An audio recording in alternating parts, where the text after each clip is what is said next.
बात करेंगे पाकिस्तान में होने वाली चैम्पियंस ट्रॉफी और दहशतगर्दी के हवाले से। रजब भट्ट, मान डोगर और हैदर शाह ये 3 टिकटॉकर्स हैं। इनके खिलाफ एक FIR थाना सुंदर में दर्ज कराई गई है।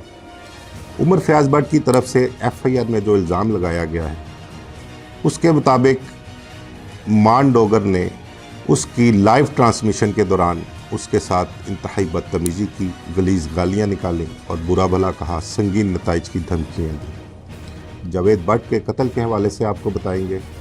जावेद भट्ट के कत्ल में आज कैसर भट्ट को क्लीन चिट मिल गई है। बिस्मिल्लाहिर्रहमानिर्रहीम। आप देख रहे हैं crime watch with Aamir Mirza. दोस्तों, आज 2-3 इश्यूज़ हैं, उस हवाले से आपसे बात की जाएगी। उनमें सबसे पहले बात करेंगे हम हमारे बड़े मशहूर व मारूफ टिकटॉकर्स और यूट्यूबर्स हैं रजब भट्ट, मान डोगर और हैदर शाह। उनके ख़िलाफ़ थाना सुंदर में एक FIR दर्ज की गई है। उस FIR के ज़मरे में उनके ख़िलाफ़ मज़ीद पीका एक्ट के तहत कार्रवाई की जा रही है। नंबर 2, जावेद भट्ट के कत्ल के हवाले से आपको बताएंगे। जावेद भट्ट के कत्ल में आज कैसर भट्ट को क्लीन चिट मिल गई है। नंबर 3, बात करेंगे पाकिस्तान में होने वाली चैम्पियंस ट्रॉफी और दहशतगर्दी के हवाले से। जी हाँ, हमारे इदारे काउंटर टेररिज्म डिपार्टमेंट की तरफ से ख़तरनाक दहशतगर्दों को गिरफ़्तार किया गया है, जिनका मकसद मुख्तलिफ़ इलाक़ों में, मुख्तलिफ़ शहरों में अहम मुकामात को टारगेट बनाना था। तो सबसे पहले बात करते हैं टिकटॉकर्स और यूट्यूबर्स के हवाले से। रजब भट्ट, मान डोगर और हैदर शाह ये 3 टिकटॉकर्स हैं। इनके ख़िलाफ़ एक FIR थाना सुंदर में दर्ज कराई गई है और FIR का मुद्दई भी एक यूट्यूबर और टिकटॉकर उमर फयाज भट्ट है। उमर फयाज भट्ट की तरफ से FIR में जो इल्ज़ाम लगाया गया है उसके मुताबिक मान डोगर ने उसकी लाइव ट्रांसमिशन के दौरान उसके साथ इंतहाई बदतमीज़ी की, गलीज़ गालियाँ निकाली और बुरा भला कहा, संगीन नताइज की धमकियाँ दी। उमर फयाज भट्ट का कहना है कि इस दौरान मैंने अपना लाइव ट्रांसमिशन बंद कर दी थी और मैं घर जाकर सो गया अपने कमरे में। सुबह का वक्त होता है तो उसके मोबाइल पर WhatsApp पर कॉल आती है। मान डोगर ने उसको कॉल की है। मान डोगर कॉल करके कहता है कि तुम घर से बाहर निकलो, मैं तुम्हारे घर के बाहर आया हुआ हूँ। FIR में ये भी इल्ज़ाम लगाया गया है कि मान डोगर के साथ रजब भट्ट और हैदर शाह भी मौजूद थे।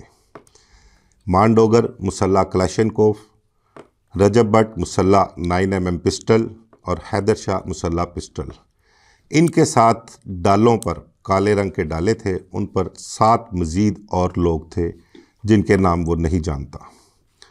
उमर भट्ट ने कहा कि मान डोगर ने मोबाइल पर मुझे संगीन नताइज की धमकियां दी और मुझे घर से बाहर निकलने का कहा, लेकिन वो घर से बाहर नहीं निकला।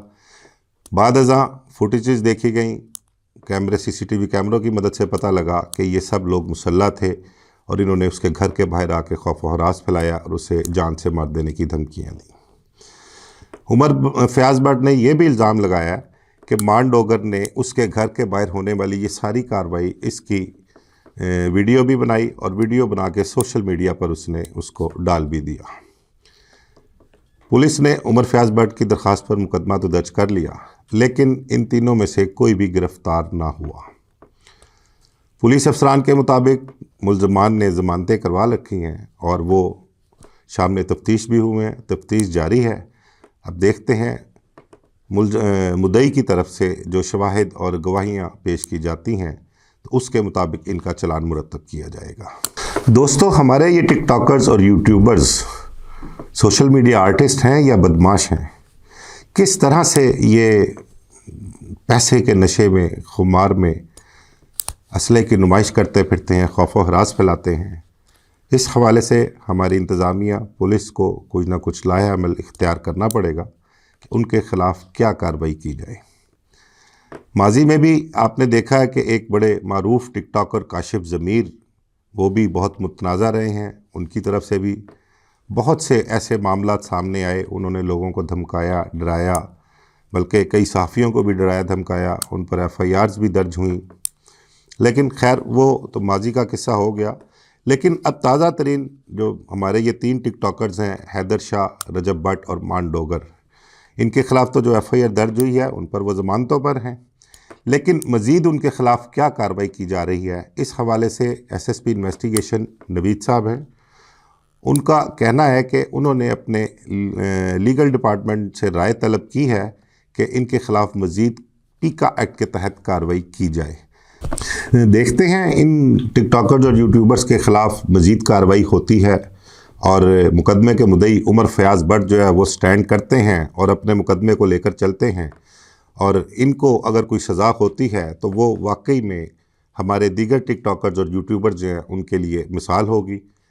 और मे भी कि आइंदा कोई भी टिकटॉकर जो है वो इस तरह असले की नुमाइश ना करे, बदमाशी करता ना फिरे, खौफ व हरास ना फैलाए। नंबर 2, आपसे बात करनी है आज जावेद भट्ट के कत्ल के हवाले से। आपको बताया था मैंने अपने पिछले व्लॉग में कि दो रोज़ कबल तारीख़ थी जावेद भट्ट के कत्ल के केस की, और कैसर भट्ट भी अदालत में पेश हुए थे, जबकि जावेद भट्ट के बेटे हमज़ा भी अदालत में पेश हुए थे।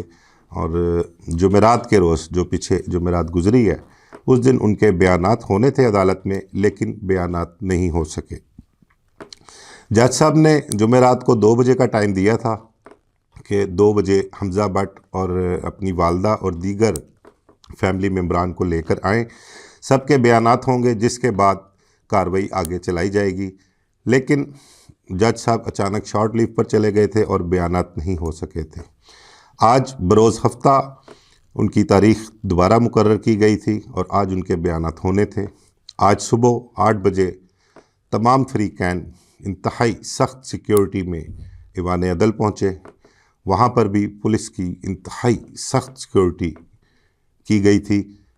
अदालत में ऐसे लग रहा था जैसे कि सिर्फ़ आज जावेद भट्ट के कत्ल केस की ही कार्रवाई वहाँ पर होगी। बाकी तमाम अदालत को तकरीबन खाली करवा लिया गया था।